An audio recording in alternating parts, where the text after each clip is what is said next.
Welcome to episode 97 of The Leap Home, Mirror Image.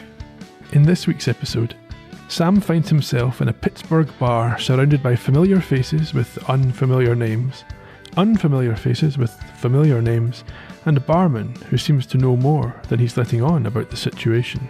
With Al struggling to locate his friend, can Sam figure things out on his own? Or is this one puzzle he'll never solve? I'm gonna Ralph. Ralph? Boss!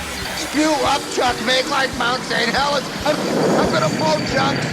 Oh, regurgitate. Good evening, Ian. Good evening. Gerry, how are you today? I'm going to be sick. Because we've reached the end of Quantum Leap. We have, yes. The final episode. Sick with delight. You've enjoyed the series. I have enjoyed it, yes. Oh, it's been a long one. Yes, but it's justified its selection. It's been good. Yes. We'll come back to that sort of thing at the end, obviously. No doubt.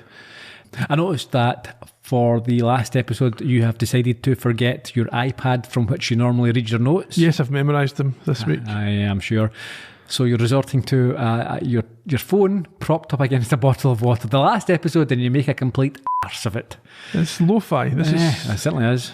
Environmentally friendly. A plastic bottle. Yeah, but lower use of electricity or something. I hope your eyes are up to it. It could be a long evening. I'm sure it'll be fine. So this episode, I think, maybe isn't quite as clever as it makes itself out to be, and slightly more self-indulgent than it has the right to be. But it's okay. Self-indulgent for sure, and I would have to say a little bit confusing. And we've said before, there are certain types of shows that can justify having ambiguous storylines or endings.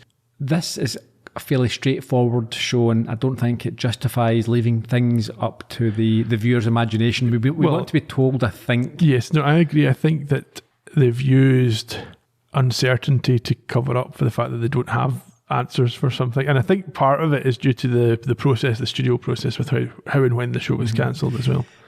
It's also worth noting that although we sit here every week picking holes at shows from the early 90s, the writers, producers, whoever's involved in any TV show I've got a hell of a lot of work just to get the product out the door for that week, and consistency and perhaps overall arc is not front and foremost. No, I think telling a good story is always number one, and I think even nowadays with serialised stories you'll still find writers tell you that the first thing is the story, and then the second thing is your continuity. So you don't think that back then Donald P. Bellisario was worried about a couple of guys in 2024 trying to pick holes in plots and consistency within his work? From what I know of Donald P. Bellisario, he would not have 1 ounce of concern about what people on any podcast at any time in history would have to say about his show. Yeah. No, I think, the bartender says during the episode, sometimes that's the way it is the best explanation. Well, I've got a note there, and I think that is almost a nod or a wink at the viewer. Yes, no, absolutely, yeah. So what happened there? That it happened. That's what happened. Yeah. Don't think about it too much. Yeah. Okay.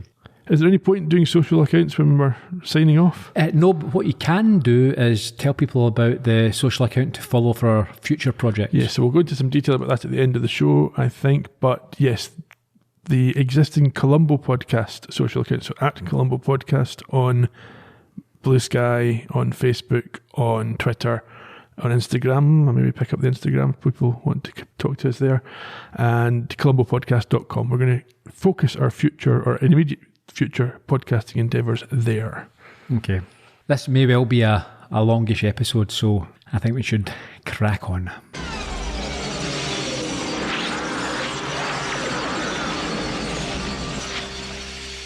No introduction this week.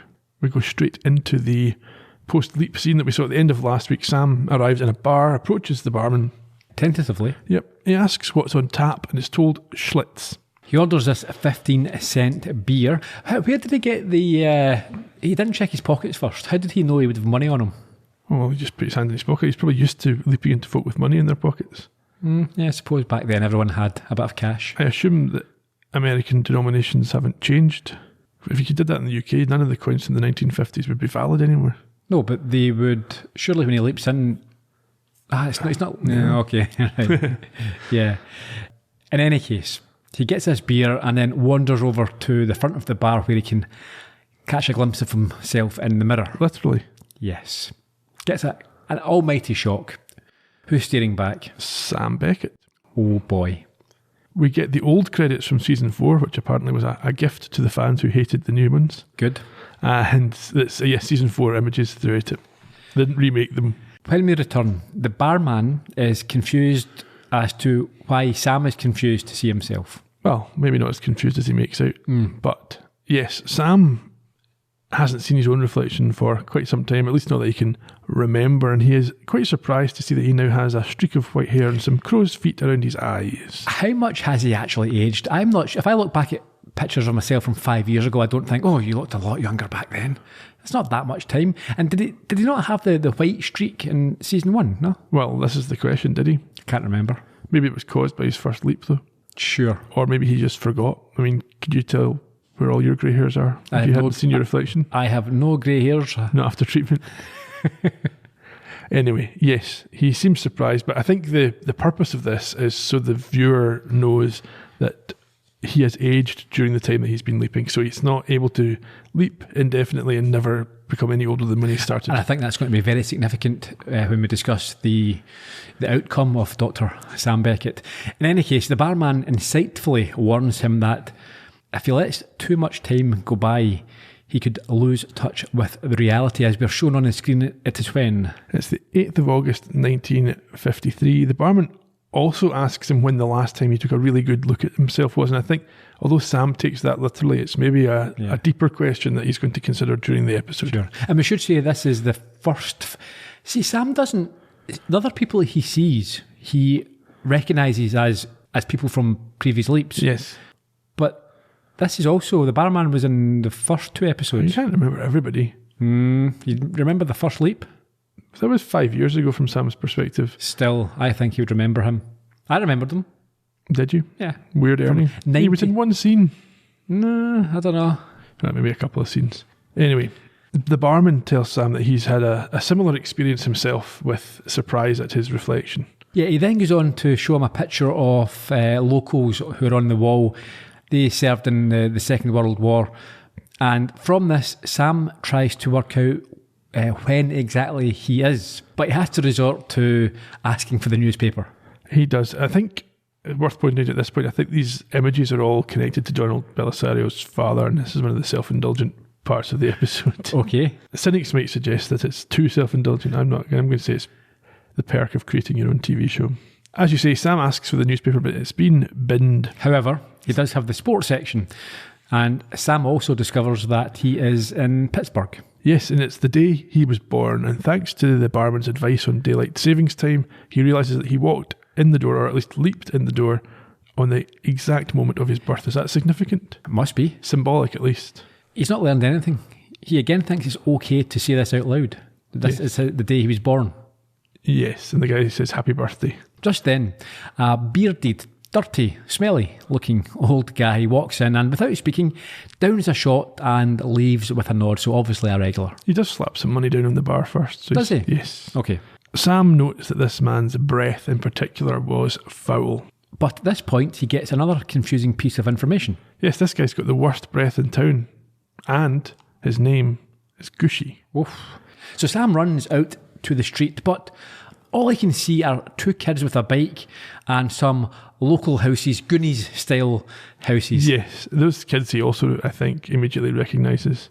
Yes, one is from A Tale of Two Sweeties. Both are from A Tale of Two Sweeties. Are they? Yes. But the other's also been in some... Yeah, Michael Belisario. Well, we'll get to the trivia, but yes. Okay. So he turns in a daze to head back in, and things aren't helped when he sees the bar is called what? It's Al's Place. You can imagine right now his head must be right up his... What is going on? So much like we felt. Yes, I mean, I think I'm still not entirely clear, but certainly at least halfway through I'm thinking, I don't know what this means. It's not clear at all. And so he strides back in, hoping for clarification from the barman. You call that guy Gushy? Mm-hmm. And your name is Al? Albert. It's not Calavici, is it? No, not Calavici. It's funny because I happen to know Gushy. And you gotta admit that Gushy isn't really like a common household name. And I also happen to know an Al.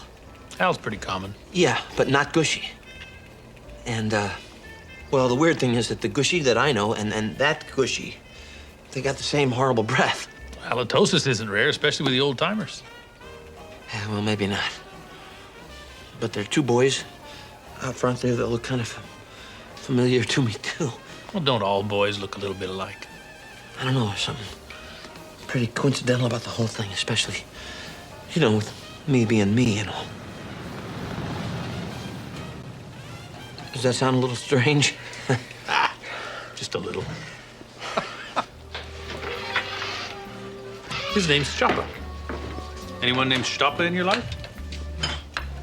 Not that I can remember. You know, Minor. No. No, I'm not. I'm just passing through. My name is Sam. I was Minor. Best damn loader in Mariana. I load 24 ton a shift. 24. Today, 16 ton. Big deal. 16. My Bubba could load 16 ton. Papa? Grandmother. You think I lie? Easy, stop. Let him enjoy his beer. Stoppa goes on to explain that he wasn't always as crippled as he now appears and used to be strong like bull. Yeah, there's a touch of bitterness about him, I think. Understandable. Yes, but clearly he's familiar with the barman and the barman is familiar with him. He must be a regular. Yeah. Also, he says that he'll be lucky to see 50. Apparently, he's just turned 40. This guy could, come on, we keep saying this, but no way is he just turned 40. Well, there's that. And also the fact that until he turned 40, he was saying he wouldn't be able to see 40. He's at it. At that moment, Frank LaMotta walks in. Yes, Jimmy's brother. But this time he is in one of the miners' uniforms and orders a double shot, causing Sam to stumble backwards as he gets a flashback. Yes, and then acts in a completely ridiculous way. Clearly, this guy doesn't appreciate being greeted by a big hug and being called Frank by Sam the stranger. Yeah, well, yeah, even if it was Jimmy LaMotta, he still had never seen Sam. So he wouldn't recognise him or understand what was going on. Yeah. Especially when Sam says, "It's me, Jimmy." Yeah. You'd think after all these leaps that Sam would realise just to, we've said this before, Take a step back. keep your mouth shut, listen, assess the situation first before you make any big... That would be terrible television. It would be pretty poor. I'm just being reasonable all the time. Yeah, so, as you said, this guy, Frank, he doesn't know who Sam is. He pushes him off and tells him he has no idea who he is. And for some reason, Sam decides to tell him he is Jimmy. Yeah, which he's not. No. And this contradiction is picked up by Stoppa, who reminds him that he said his name was Sam. Yes, and that causes a little bit of tension. Yes, so Sam has to stick with his real name, but states that he is Frank until he is corrected that it is... Tonchi. Yes, it's an unusual name. Yeah. Who is understandably sensitive when Sam comes right out and asks if he has a brother with Down syndrome. Now, I don't even think that was called that. No, he doesn't recognise the term. No. And he doesn't appreciate Sam asking about his brother.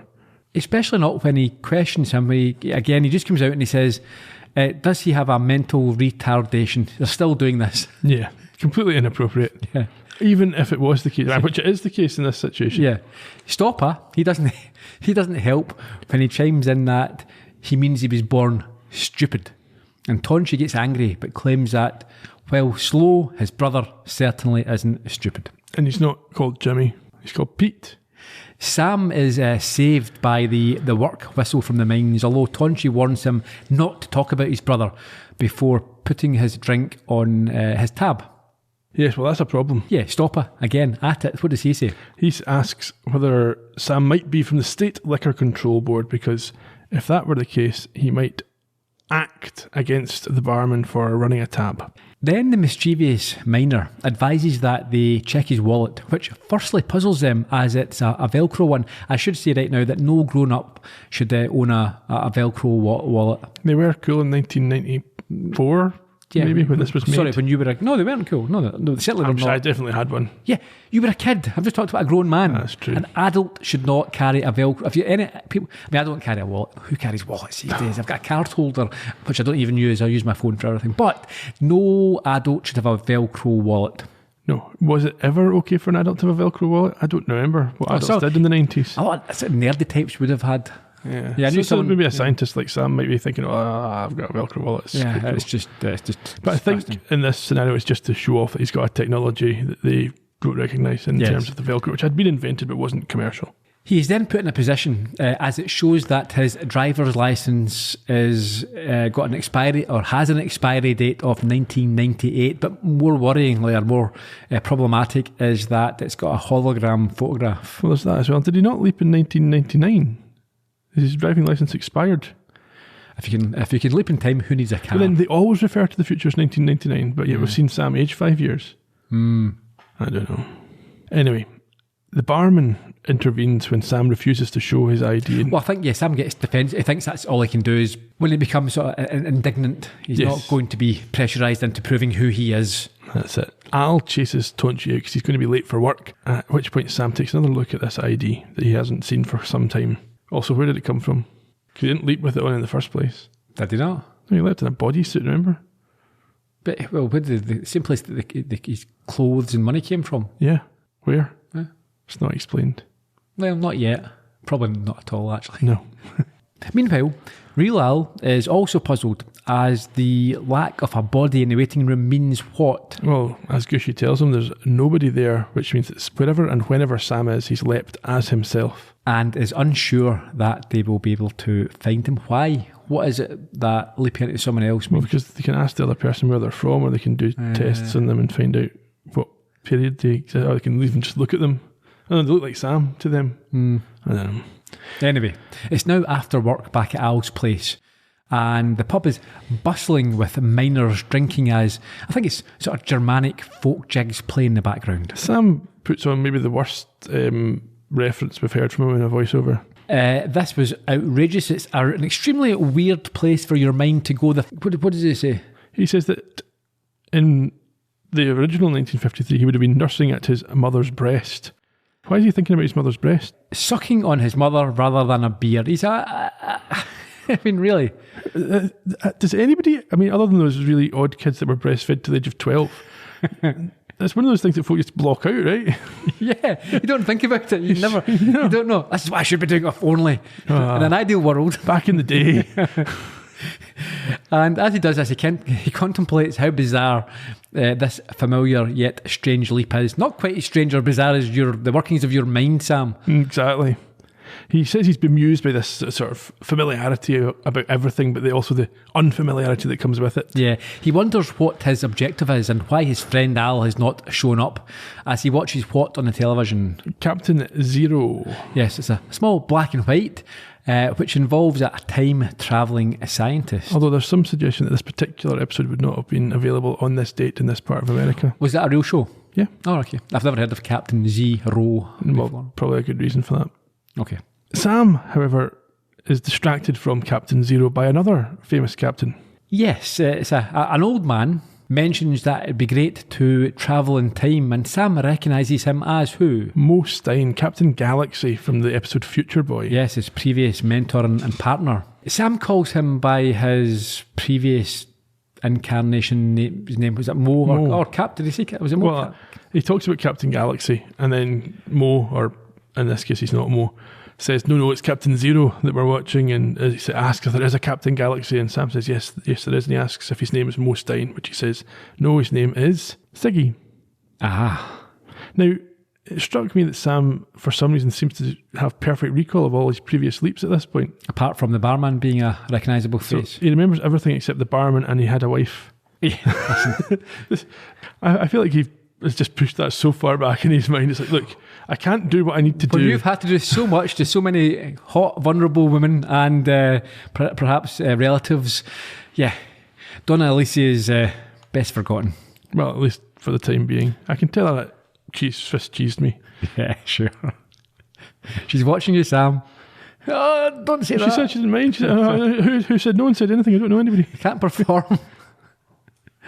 Anyway, Or maybe you can even more. Tell me, is she watching right now? Yeah, brilliant. Okay. at this point we learn that Stopper is a bit of an antagonist to Ziggy. Yeah, tell me why. Well, he swings by to mock him, I think in relation to machine guns or use of guns. But I think the purpose of this is to show Stopper interacting with someone other than Sam Sure. and Al. Yeah, I think what Stopper said was that Ziggy failed the machine gun test in the army. Yes. The written test, so he wasn't able to be an operator. And this gets Ziggy strangely excited. When he's animated, he starts talking about what it feels like to fire a machine gun. That's the type we want to keep away from. Anyone who has that excitement should not be given a license. Yeah, you want the folk who are so scared of the weapons they'll only use it at the uttermost end of need. Yeah. And at the end of the bar, we see Stopper warning Al that Sam is not who he says he is, but we'll figure out why he is there.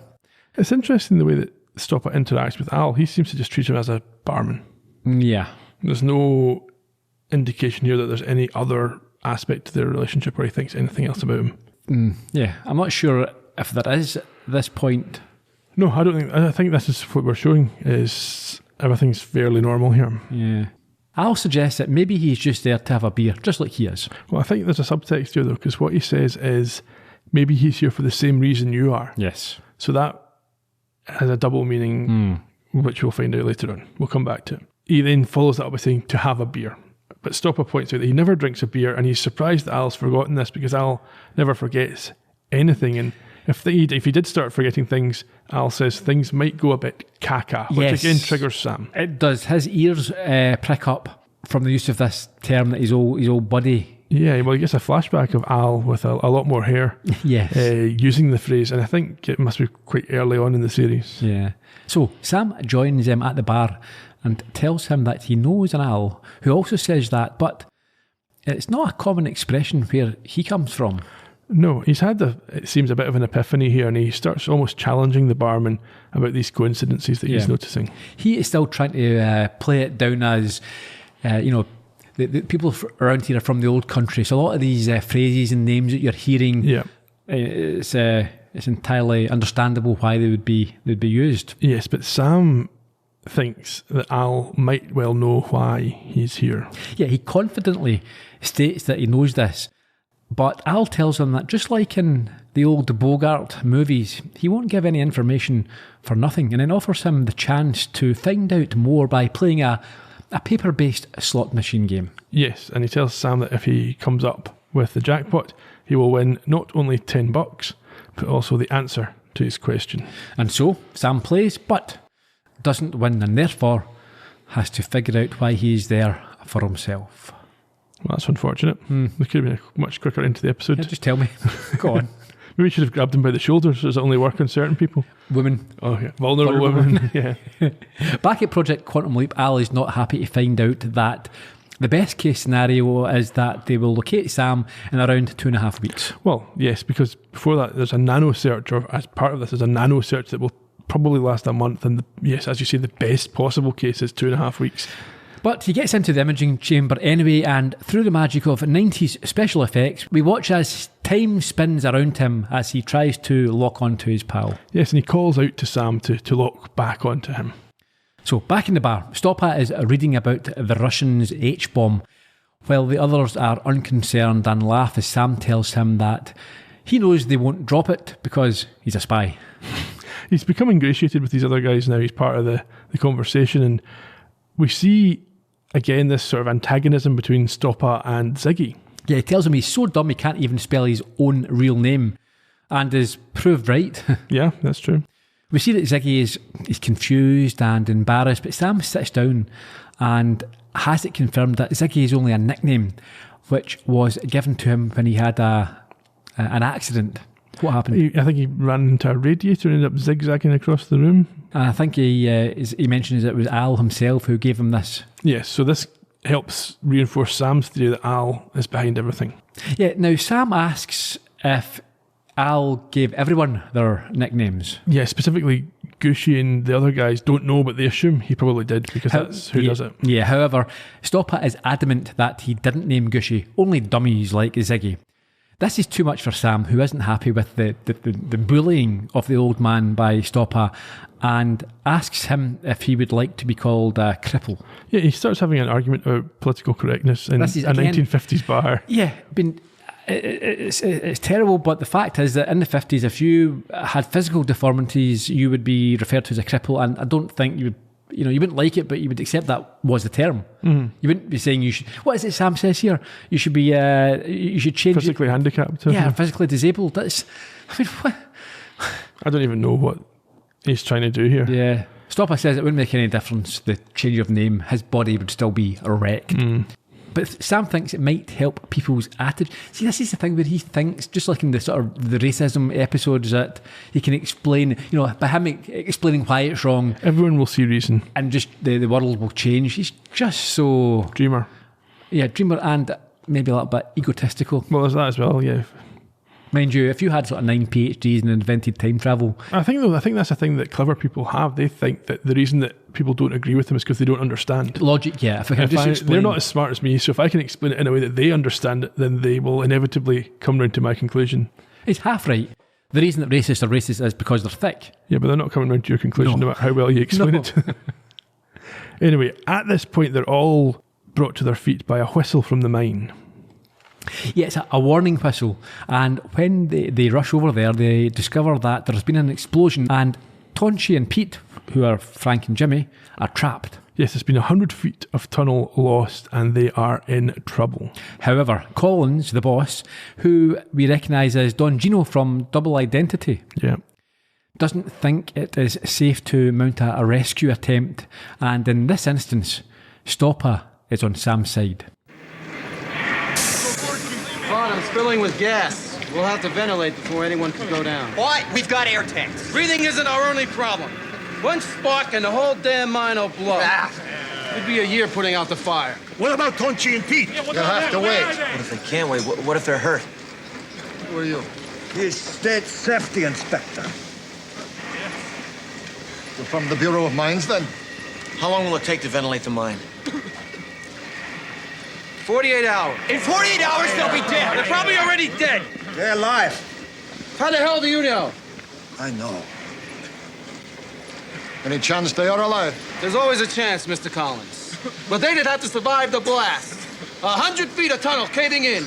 And wherever they're trapped, have good air trapped with them. Good air ain't gonna last no 48 hours, crew. Let us dig them out, Mr. Collins. It's our lives we'll be risking. But I'm responsible for them. Isn't that so, Mr. Beckett? Well, I, for one, relieve you of your responsibility. Me for two! Who's going down with me? Nobody's going down that shaft till I say so! I run this mine, Mutta, not you. I'm not risking any more lives. You don't worry about lives. You worry about mine catching fire. You've a big mouth, Starpaw. Always have. Especially when it isn't your neck on the line. I risk my neck plenty. Working bottom since I 12. How much you work bottom, Mr. Collins? This mine is closed. Lock the cage and put guards on the shaft. Yes, sir.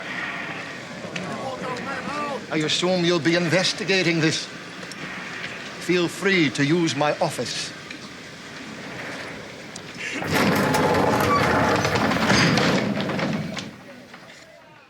At this point, Collins leaves and Sam asks Stoppa why he's done this, why he's told Collins that Sam is the safety inspector. Because you kind of get the impression that maybe that's why he's locked the mine, because the safety guy's here. Yeah, he responds by saying that it was the company men who made him a cripple, and that he, Stoppa, needs to find a way to get Tonchi and Pete out of there. But he also says that he likes to make the company men sweat. Yes. Which is why he's done this. It's almost interpreted by Sam, I think, as being counter to his hope of rescuing these guys until he sees how earnest he is about it.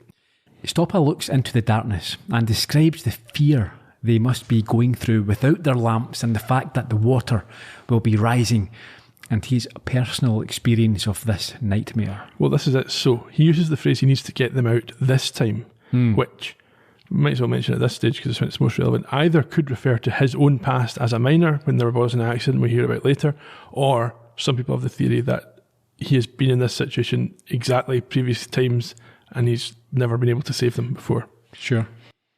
As he walks off, Sam now realises that Stoppa's pain has not made him only bitter, but that he has a need to save the pair as much as Sam does, if not more.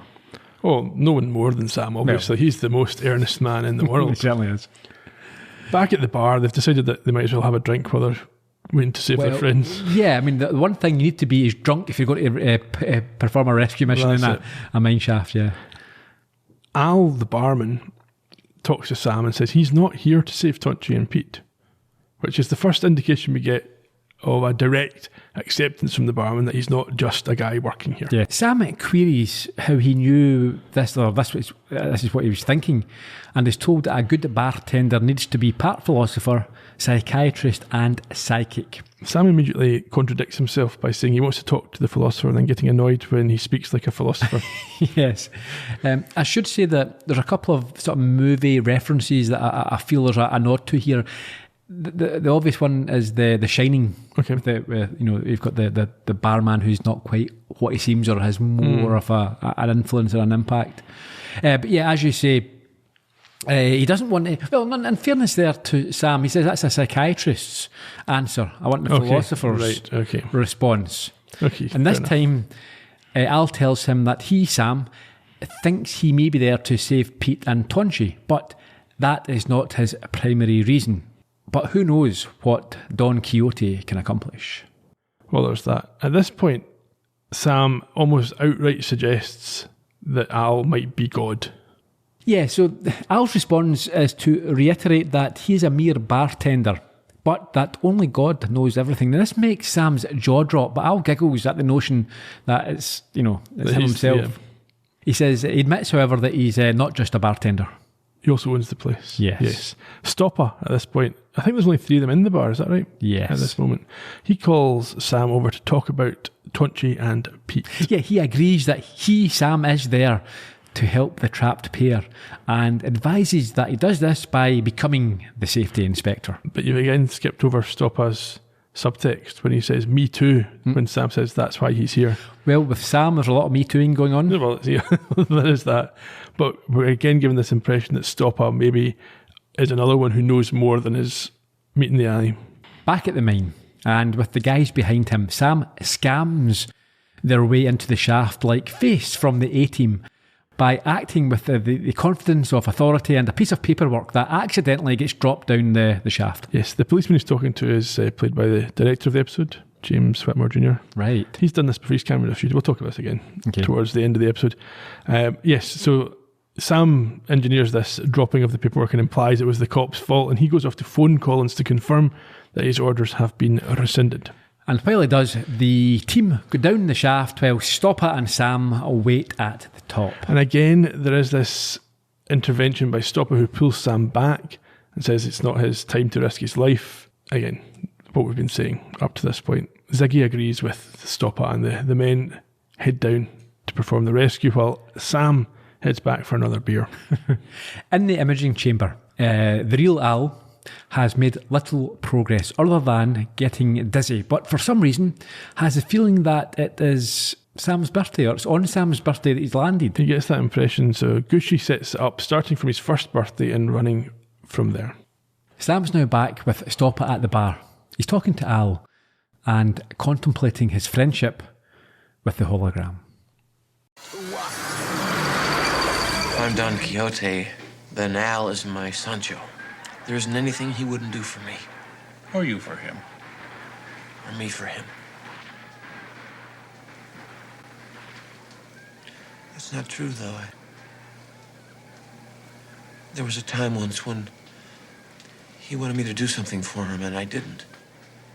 Could you have done it? I could have tried. Why didn't you try? I wasn't there to save his marriage. Because I always play by the rules.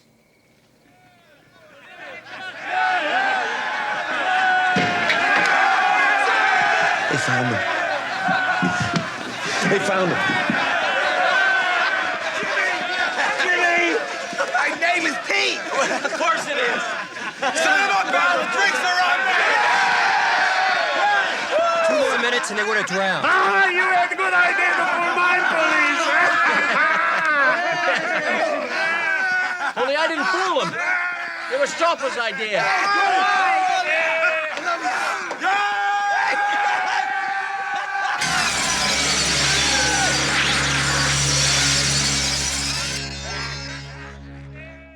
Okay, that sound you heard was Stopper leaping out, but not being replaced by anyone. Yeah, Sam sees a blue tinge around him and then asks the rest of the jubilant miners what happened to him. They just think he's drunk. They don't remember a guy called Stopper ever existing. And as they go back to celebrating, it dawns on Sam that what he saw was a leap and that Stopper was a leaper. Yeah, apparently. He states this out loud, but is answered by Gushy, who enters and declares Stopper was a Ukrainian and they came over with him on the boat. He heads to the bar like he did at the start of the episode for his usual shot and tells Sam that he worked with Stopper in Mariana and he was a great loader, which Sam agrees with. He says he was told directly by Stopper he could load 24 tons in a shift. Yeah, now Gushy thinks that's a bit of an exaggeration. But not much. No. He then mentions the accident from which Stopper was the only one to return alive and was the reason for his physical deformity. Well, Sam disagrees with that. He thinks it's arthritis. Yes, due to loading coal and water. As told to him by Stopper himself, but Gushy is confused. Yeah, he says that Stopper died in 1933, 20 years ago. So let's put the pieces together on this one. Okay. Stopper just leapt out. Yep. And no one remembers he was there. Nope. There was a real guy called Stopper who was like that guy, but he died 20 years earlier in 1933. Ghosts. Aliens. So there's some possibilities. Either he has always been a leaper and he was involved in that previous mining accident and didn't save people, or there's some suggestion that he's leapt into this situation since 1933. Groundhog Day. Yeah. But then that doesn't make sense because the other ages wouldn't make sense. And also, it's taken him 20 years to find someone that can save them. Yeah. Well, it is, he does imply that he's made multiple attempts, but that could be interpreted a different way. And the way he leaps doesn't strike us as anything similar to how Sam's been leaping, because we all know that the things that Sam has been doing in his leaps had effects afterwards, because Al tells us, you've changed history, this happens and that happens. That's why I've said at the top of the show, I want my quantum leap to tell me exactly what's going on. It's one of these things where it feels like the episode or the show is being mysterious and enigmatic just for the sake of being. It's like they have no intention of explaining this. It's like, let's have this guy leap out and no one remembers him, and that'll do. Yeah. I've got one possible theory we can talk about later on, but it's I not look forward to that, yeah. No, I might forget. Good. Back in the future, real Al has to abort the attempts to find Sam because he's becoming very nauseous, as we heard at the top of the show, and the real Gushy says that they've now scanned all of Sam's birthdays from 1954 through to the end of the 21st century. He was not having birthdays at the end of the 21st century. He's made a fundamental error for a scientist. Yes, and he realises it at this point, saying that the day they didn't check was his actual birthday. Why would you start, if you're going to go through all the different years, start the very first one? You would think it makes sense. But anyway. And so a groggy Al stumbles back into the chamber. Meanwhile, back at the bar, Sam is having a hard time understanding what's real, what's being imagined, and if it is being imagined, who's imagining it. He gets quite aggressive with barman Al and accuses him of creating everything. And he admits that Stopper was actually there, but the others not remembering him is just the way it is. Now this is what was what you hinted at there. Hand wavy. Yeah. He tells Sam that history is full of stories of the dead coming back to save the living, and that, as you say, the way it is the best explanation. But I think, as we talked about earlier, it might apply to the entire series. This doesn't satisfy Sam. And when Al tells him that he may not be ready for a more detailed explanation, he challenges him to try. And so, just then, the old Gushy stands beside him, but in the mirror, Sam now sees him as a younger man.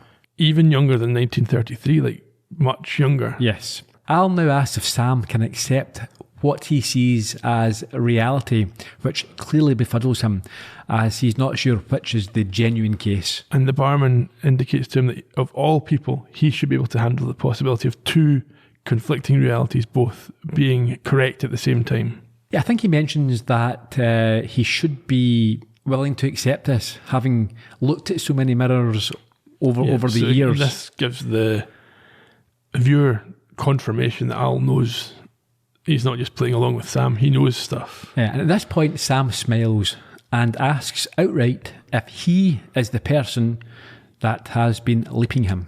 But Al says categorically, no, it's not me, it's that guy. Pointing to Sam's own reflection. Yeah, and claiming that he has been leaping himself through time. Sam doesn't accept this. No, he starts to argue, but has to admit that he did create Quantum Leap in order to travel in time and to make the world a better place and right wrongs. Really, is that why you would create a time machine? I'm not sure. I think it's just to travel in time. Yes. Is the way you created a time machine. Because I think you would understand the implications, the dangers of going back and messing. Yeah, it's never quite been explained what went wrong, like what was meant to happen. Where was he meant to be going? And how was he meant to be travelling? Mm-hmm. Like what's different? Well, maybe you wouldn't know if you've not done it before, you're just taking a punt. Yeah, but Al talks about the experiment going caca. Well, it's went caca because of what But before they even couldn't get him back, he was talking about this. Yeah. So, I don't know. Anyhow, Sam laments that his leaping has been pointless because he's only been able to save or help one person at a time, and a lot of it was quite low stakes, as we've discussed. Which draws a sigh from Al, who describes the butterfly effect that has changed many, many lives for the better. I would suggest for the worse in many cases. Yeah, a lot of the cases. Yeah. He tells Sam that he's done a lot of good, but he can do more. And then it all gets a bit Wizard of Oz for me, as he is told that if he wants to go home, he has the power to do so. All he has to do is, want to wish for it. So all he has to click his heels, Dorothy. Well, he has to accept as well that he controls his own destiny, which at this stage he's not willing to do. And as he's trying to process this, real Al finally shows up, and Sam is probably the most relieved he's ever been to see him as he follows him outside for a talk and he's on the verge of breaking down. Well, yeah, absolutely. We see him descending into hysteria in a moment because he explains to Al that the barman is the one leaping him around, and he talks about all the coincidences about Mo and Jimmy and Frank, and Al's clearly concerned about Sam. Yeah, I think he mentions the first leap when he told Al if he felt someone grab him. Yeah. And this is the grabber. Is that the caca? Yeah, potentially. He implies that the bartender is God, which has Al reaching for the pills. Yeah, he doesn't do it himself any favours. Al then lies to him by saying he doesn't know what it looks like when Sam leaps, but there's lots of episodes where Al sees Sam leap, and one where he's concerned that the blue glow is getting him. Yeah, I think this was the point as well where Al's calling for Gushy. He's clearly he's worried. He thinks something's gone wrong with Sam. Yeah. And then they talk about what happened to Stopper. He tells him that when Stopper leapt out, there was nobody there. Why? Perhaps because Stopper's dead. We're not entirely sure what the real answer is. In any case, Al seems to have had enough, especially when Sam rambles about dead souls coming back to save the dying or the dead or the living. Yeah, I don't know. But Al has a revelation for Sam as well. What's that? He has an uncle who has the same condition as Stopper and who is also called Stopper. Yeah, he's all twisted up, or was all twisted up like a pretzel. Apparently. This makes Sam laugh, which Al is offended by. Well, I'm not sure. I think it unsettles him. It's the laugh of a maniac or someone who, again, is breaking down. Becoming hysterical. Yes. And Al tells him urgently that he needs to talk to Ziggy, and whatever it takes, he'll get Sam out of this, but he never sees Sam again. No. You're a mentalist. I'm out here. He returns to the future and closes the door behind him. At this point, he is replaced by Barman Al, who tries a final time to convince Sam of what is really going on. Al's uncle. I've always found coincidence amusing.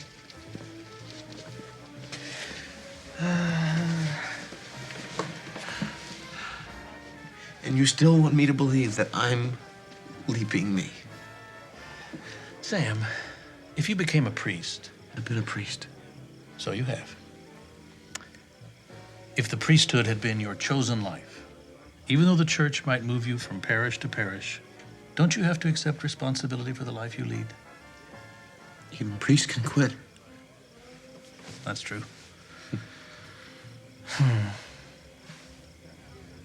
But they can also take sabbaticals, especially before embarking on a difficult new assignment.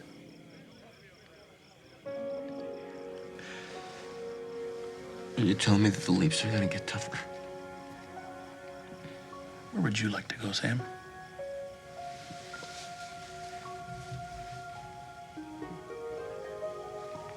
Home.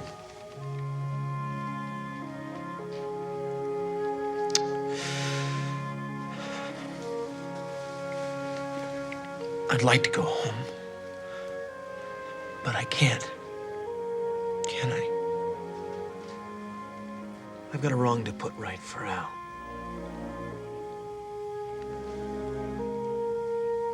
You knew that, didn't you?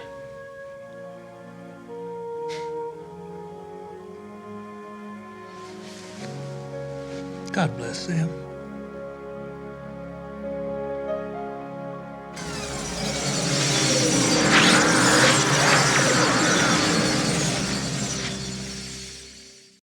I should say that Scott Bakula certainly sells it, does a good job. It's an emotional scene. Brings it home. Yes, we won't mention the fact that priests were certainly moved around parishes back in the day and still for today. certain reasons. Yeah, sabbatical or otherwise. Anyway, where does Sam leap into? He leaps into the living room of a single woman This is alone. This is one of the WTF moments of the episode. Yeah, so this is the scene where Beth is on her own in a sort of darkened room. She's just finished dancing with the hologram of Al, who she couldn't see. She's mourning and missing her husband. Yes. He terrifies her as she turns to see a stranger peer out of the darkness, out of nowhere. In her house.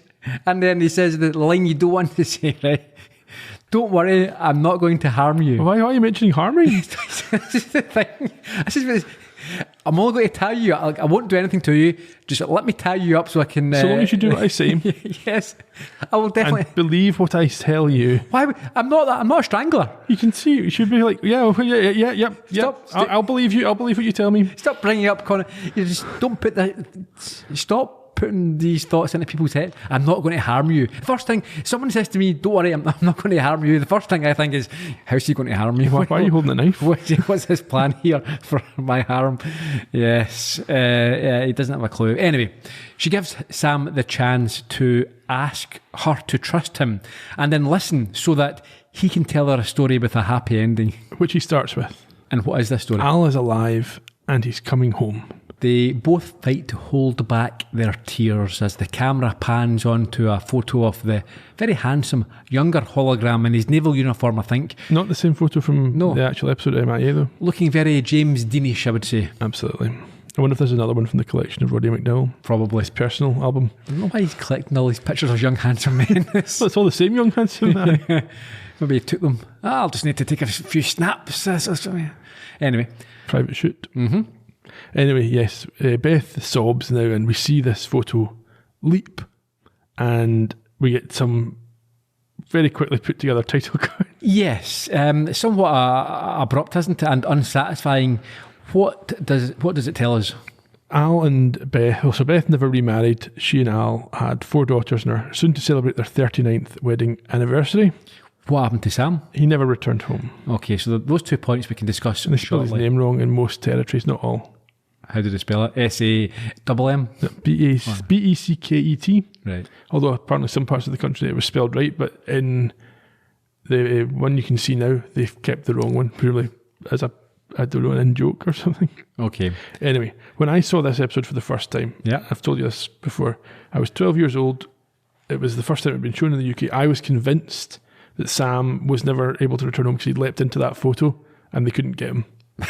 I was genuinely upset for years. It's like something from Roald Dahl. It haunted my dreams for a long time. Yeah. I really didn't enjoy that.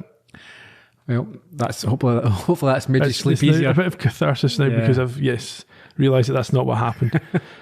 We should say over the end credits we see a photograph of Donald Belisario and his father in one last act of self-indulgence. No, before that, yes. We have a final shot of the 2 friends together, partially smiling at the camera before the credits roll over this black and white photo of a father and son standing beside an old-fashioned propeller plane. And so it's Donald Belisario and his father. Yeah. We'll get into that in a second. Right. That's the end of the series. It is. So there's a lot of theories about the meaning of the episode, but the one thing that's clear is that, and Donald Belisario has said this, it's a reflection of his relationship with his father. Okay.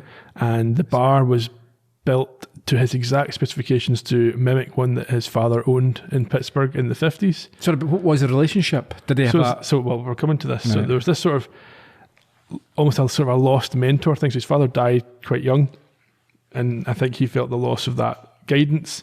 And I think that's kind of what he's trying to get across in this I wonder if his father was a writer or, involved in the entertainment industry in any way. I'm not sure. But certainly, as I said earlier, all the photographs on the wall were connected with his father as well. You can't say it's self-indulgent, but it doesn't take away from... Yeah, it would be more indulgent if it took away from the actual the plot or the storyline. But my concern is that it's not been part of the plot for 5 years. It's just all put in this one episode at the end. If he'd started out with this thing and bookended it, I don't know. Anyway, yeah, it's fine. Yeah. My biggest problem with this episode, there are others, but my biggest problem with the episode is the fact that it emphasises, and we have seen that the defining relationship of this show is the Al and Sam relationship, and they get about 20 seconds of screen time together.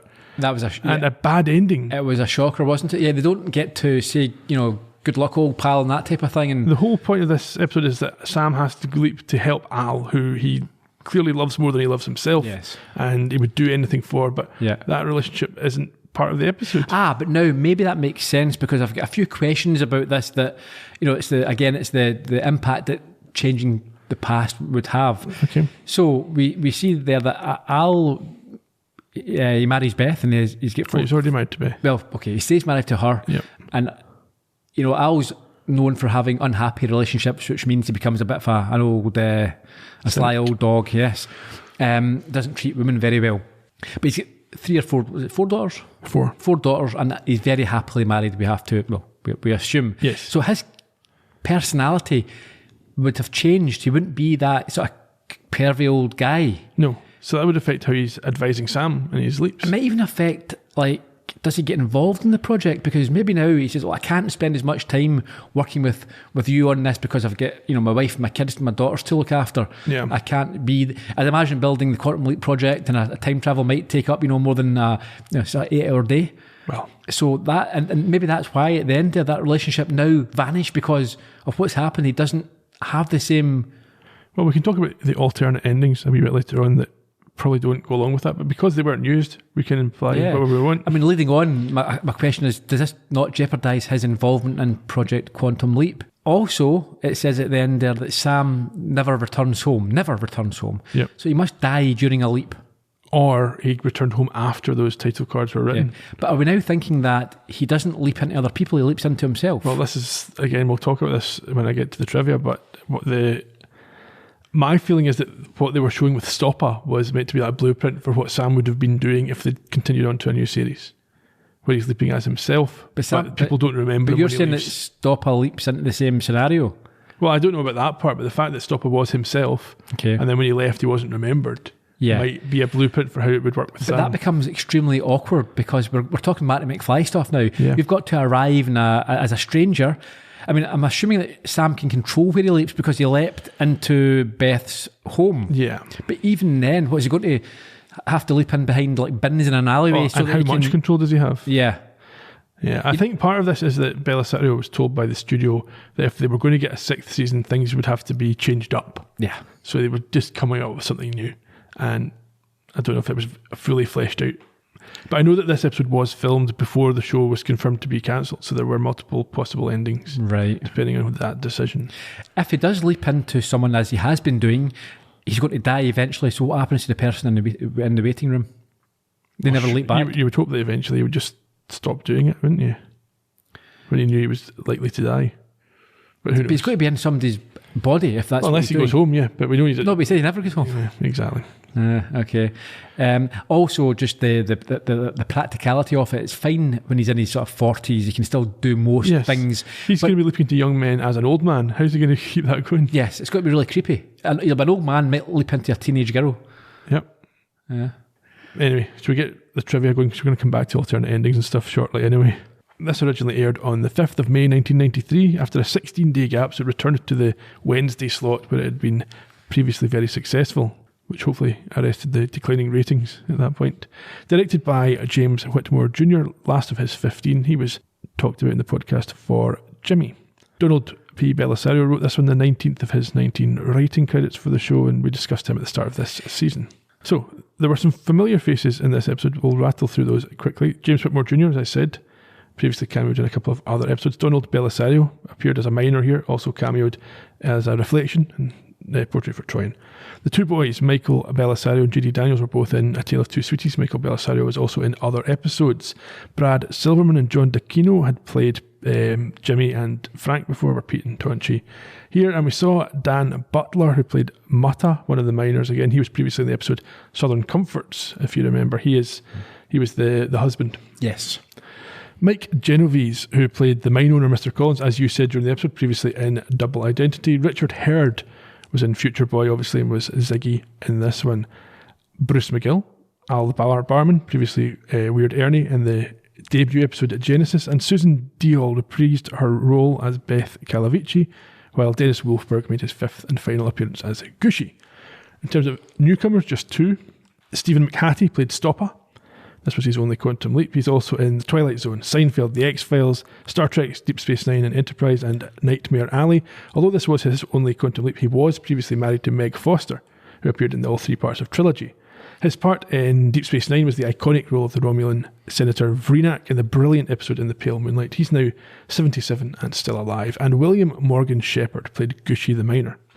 This was his only Quantum Leap, obviously, but he's also been in Star Trek The Next Generation, Star Trek Voyager, Star Trek VI, Star Trek the 2009 film, Mad Men, The Prestige, Doctor Who, Max Headroom, lots of other things. His son Mark is also an actor known for roles in things like Supernatural, The X-Files, Star Trek Voyager, Doctor Who, and 24. William Morgan Shepherd died in 2019 when he was 86. Oh, by the way, so before you continue, last week you forgot to mention something. What did I forget to mention? Elvis's mother, Garn, I think her name was, because you pointed out it was an unusual name. Yeah, she was married to Tom Atkins. Never heard of him. Yeah, very famous actor. He's a lot of B movies and a lot of sort of horror and action. He's most famous for Mr. Hudsacker in Lethal Weapon, but that's probably his most high-profile movie. Yeah. But he's in Halloween 3 and all that, where she was also in that. She mentioned that, yeah. Anyway, yeah. General trivia. Numerous reporters, we talked about alternate endings. You can find a couple of these on YouTube because they're actually filmed. So the first one, the one that I feel they probably should have used, showed the photo of Al leaping into another photo of Al as a family man with the 4 daughters and Beth, which would have been a nice finish. There's another one where you see that photo of Al and it pans across a number of other photos to show Beth and Al in their living room talking about needing to find Sam, and Al saying that wherever Sam has leaped, he's still himself. And then there's other reports of possible endings that weren't filmed. For example, Sam having leaped into a space station in the far future and Al having to start leaping himself to find him, a bit like Zoe in the Evil Leaper ones. But they didn't go with those, so they're not relevant. No. At LeapCon 93, just before they did this final episode, Bellisario was speaking and he said that he'd just finished writing the episode and talked about this different direction that the studio had asked him to take, and he wasn't sure about whether it was the right way to go. They also had a contest to win a walk-on role in this episode, but it's unclear whether anyone actually won it, and if they did, who they were in the episode. In terms of things that we learned, so we saw Sam's driver license issued in New Mexico, license number 5738457, and his date of birth, 8th of the 8th, 53, as we know.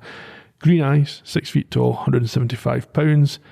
His address is P.O. Box 555, Stallion Springs, New Mexico. His date of birth is apparently Donald Bellisario's own date of birth, with the numbers in the year reversed from 35 to 53. Ah, okay. We also saw the inside of the imaging chamber for the first time, I think. Yes.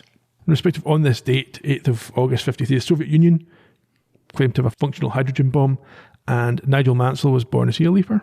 Leapt over a few cars in his day, I think. Well, that's it. Yeah, as well as Don Most, who played Ralph Malph in Happy Days. Okay. Number ones? In the UK, it was Mantovani and his orchestra with Moulin Rouge. Not the same as last week, I don't think. And in the US, it was Perry Como with No Other Love. Also, a little bit of trivia on this day. Yep. A local incident. 37 people were injured when the Royal Scot train was derailed near Abington in Scotland. Apparently the track buckled as a result of unusually high temperatures. It was a very rare... In August? Yes. We don't get high temperatures very often. It's not enough to cause train wrecks, I don't think. I mean, let's try and wrap up the series then. Well, yeah. Okay, well, before we do you want... I've picked out a number of episodes that I like or remember. Memorable, yeah. I've got a note of some memorable leaps as well, so do you want to alternate on these, or we might have the same list? We've not compared notes. Well, do you have it by season? No. Well, okay, I'll go first, then you can do yours then, right? So, just ones that stood out. I'll look back at IMDb and ones that I enjoyed or, just stuck in the mind. In the mind, yeah. So, Season 1, Episode 4, Right Hand of God. Episode 6, Double Identity. And Episode 9, Play It Again, Seymour. I think that might be in my top 3 of all time. Okay. Go on to Season 2, Episode 4, What Price Gloria, the first time he leapt into a woman. We can't pass over Jimmy. Episode 15, Her Charm. Yes. And that's the one with the laundry van. Yes, and 17, Good Night, Dear Heart, where Sam gets creepy over a dead body. That was quite creepy. Mm-hmm. Season 3, Episode 9, Rebel Without a Clue. That was a good one. Future Boy. Obviously. Episode 17 was Glitter Rock. And Episode 22, Shock Theatre, was... Right at the end of the season, yes. Yeah. Season 4, we've got Justice. The Wrong Stuff. Episode 8 was Dreams. Episode 12, Running for Honour. The way they tackled the issue of sexuality, I thought was quite progressive for the time. For its time, yes. Episode 14, The Last Gunfighter. 18 with It's a Wonderful Leap. Yes, Guess with that the angel. Yeah, she was good. And then 19 with Moments to Live, where he was kidnapped. Okay. And the final season, the double header to open, Lee Harvey Oswald. Yep. Killing Time, as we saw the future. Yes, that was fun. Episode 7, Deliver Us from Evil. Of course. Can't ignore 8, 9 and 10 with the trilogy. Yeah. And I think I will go for episode 18, Goodbye Norma Jean. I do like that. Okay, so I've picked it. I've only got about 4 or 5 overall. That's my most memorable ones. So I've got the Oswald ones and Deliver Us from Evil from this season. But the other ones I picked it were Al one, so the young Al leap for Lisa, when he leaped into Al as a younger man, and also the leap back where it's Al that's leaping and Sam is in 1999. I thought those were very memorable episodes. Yep. In terms of overall impressions of the series, my feeling is it's a strong series. It's reflective of its time, but it's clear why it remains popular. And the strongest point, as I've said today already, is the relationship between Sam and Al, and the two leads obviously carry the show very well. Sure. I mean, the reason we selected this and decided to do 97 episodes is because we both have memories of enjoying it in the past. And I think it's, to be fair, we poke holes at it and we have a joke and we have a laugh.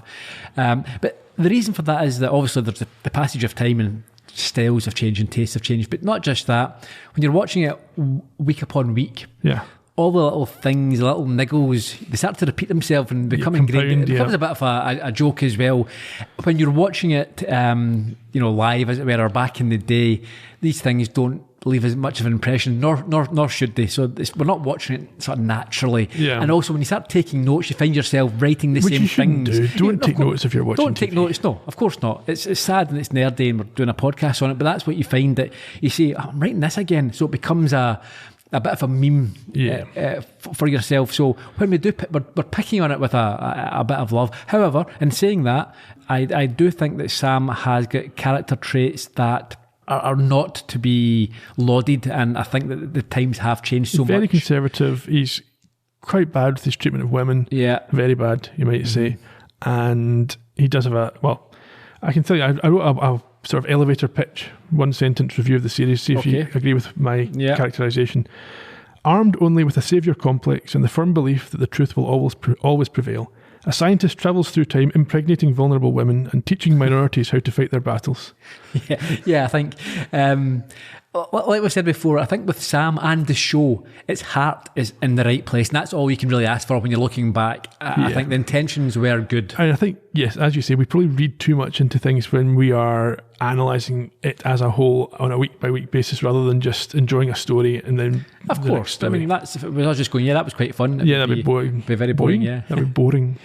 Also, I remember, I think in the first episode, noting or mentioning that when I was a kid, I thought Al was sort of cool and Sam wasn't, and I would expect that now watching it, I would think, Sam's actually the decent one and Al's an old rascal. And whilst I accept that Al is still an old rascal, I think that Sam has got more problems with his behaviour than Al.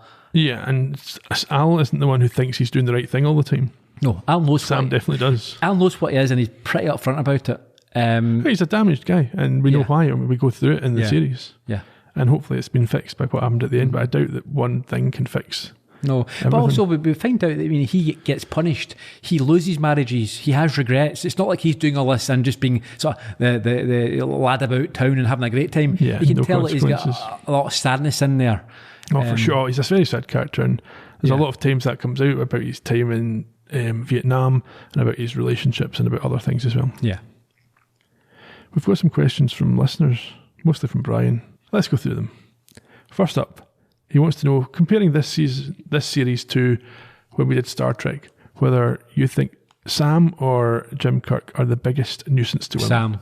Oh, I agree 100%. Yes. Kirk doesn't harass women that aren't interested. No, but he sort of does. I mean, but in a charming way. Not as much, and it's not his prime objective. So yeah, no, I think Sam. And he does have that sort of senior position in his crew where he's not maybe looked on the same way as Sam, but he's got that power. Yeah, but so maybe that changes the relationships a little bit. It does, and it does fire into a lot of, over the years he's fired into a few of the crew, and he abuses his position a little bit more than Sam. You think? Well, Sam doesn't really have a position of power per se. Are you changing your original position? I'm not changing. I mean, come on, Kirk is stuck in space. He needs to find an outlet somewhere. He still doesn't grab women by the shoulder and shake the truth into them. Not often, not every week. No. Yeah, so no, Sam is the bigger problem there.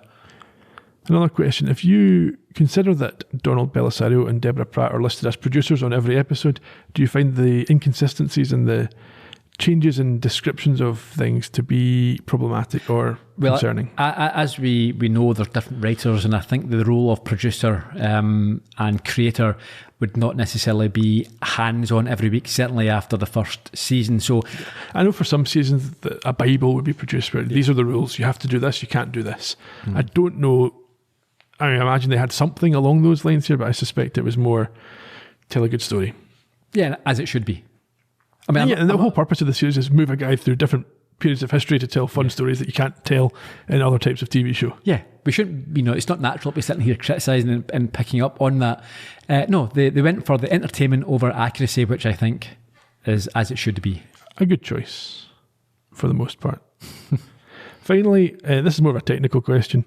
Is there anything that we find whilst producing this podcast that we wish we'd known when we started podcasting 10 years ago? Yeah, technical, yes. And I think we're starting to address that as well. What I would have done, looking back now and what we're going to do, I would have consolidated the shows into one podcast feed. Yes, we should just have kept to that original. Yeah, because what we've done, we've created a podcast for every new subject, and looking back now, it's becoming a bit of it's hard to manage. We've got that many social accounts and arms and legs, domain names and all sorts going off. So yes, looking back, but in fairness, to do that, you have to understand your audience, and so certain shows we could not have done. We would have had to approach it differently. You'd have to have stuck to shows that were consistent with the audience that. Yes, so for example, after Columbo, we went for a palate cleanser, went entirely different direction, went for comedy. Yes, and that, I don't think I would do comedy again. I wouldn't. That's the thing. Comedy, it doesn't work. We found it hard because, especially something like Blackadder or Fawlty Towers, it's every other line is a joke, and it's especially Fawlty Towers being a farce. Yes, it's what can you say? And I think Blackadder as well. A lot of time you're just saying the joke again. Yeah. And it was funnier on the episode that we've just watched than it is when we say it. Yeah. What's the point? And then you can't just spend your whole time saying, oh, that joke's okay, that joke's not okay. Yeah. It was a struggle. So yeah, comedy is not for our format. I mean, you can do comedy, but not if you're going through scene by scene. Yeah, it needs to be a different approach. So yeah, that's what we've learned. Yeah, we should focus on. We know what our audience wants, keep it all in the same feed so that everyone comes along for the ride. And as I say, that's what we're addressing going forward. We'll all be under one umbrella, and it'll make life a lot easier. By now, you should have had the 10-year update special in your podcast feed for The Leap Home, but I'll give you the quick bullet point summary of what we're doing now. We would urge you to subscribe to the Columbo podcast feed, either the podcast itself or on YouTube at Columbo Podcast Productions. We're going to continue to podcast the Poker Face Season 2 when it comes out. We did Season 1 on the Columbo podcast feed. You can go back and listen to those episodes if you want. The new Matlock series with Kathy Bates looks interesting. We're going to podcast that on an episode-by-episode basis. That should appear sometime in January, February. When neither of those shows is on, we're going to do a new format, a new concept where we look at some episodes from a number of shows over 12 episode seasons. We think 12 episode seasons. Yeah, we'll probably do 6 shows per season? Yeah, 2 podcasts per show. Yeah. About different episodes. And this is going to allow us to tackle or approach or cover shows that we've been requested or we want to do ourselves, but because of the size, the length, i.e. Murder, She Wrote being hundreds of episodes long. Yeah, so we don't have to commit to a 8-year run of the podcast, but we can still look at some of the... We can dip in and dip out, and as long as the shows aren't arc-based, we can cover it. So we have been asking, we want you to contribute as well as listeners, we're, that's what we need. We want people to tell us what shows to put in the list. And what episodes of what shows as well. Yes, but we'll explain this in more detail as we firm up in our own heads. Well, this is your last chance on this feed, though. Yeah, we'll communicate through the different social networks, and we'll find out what we should be doing, and you can tell us what you want. And we hope that you have enjoyed our coverage of the Quantum Leap seasons 1 through 5. Yeah. We're not going to talk about the new series, unfortunately. I know if you're waiting to hear about that, there are other people doing that. It's not for us. No. Just to reiterate, we do enjoy the show. It is great fun to watch, and I think it's watching it when you're not having to take notes and speak about it. It's a different experience. Oh, very much. So great show. Glad we did it, but also glad it's over because 97 episodes is a long time. We'll be happy indefinitely to talk to fans of Quantum Leap about the show, about what we've said about the show, although we might not remember that 10 years from now. Some folk expect us to on the Columbo podcast. But yeah, it's been good. We've enjoyed all your support. Thank you for that. And we will see you back on the Columbo podcast feed for our next show soon. So until then, cheerio. Bye-bye.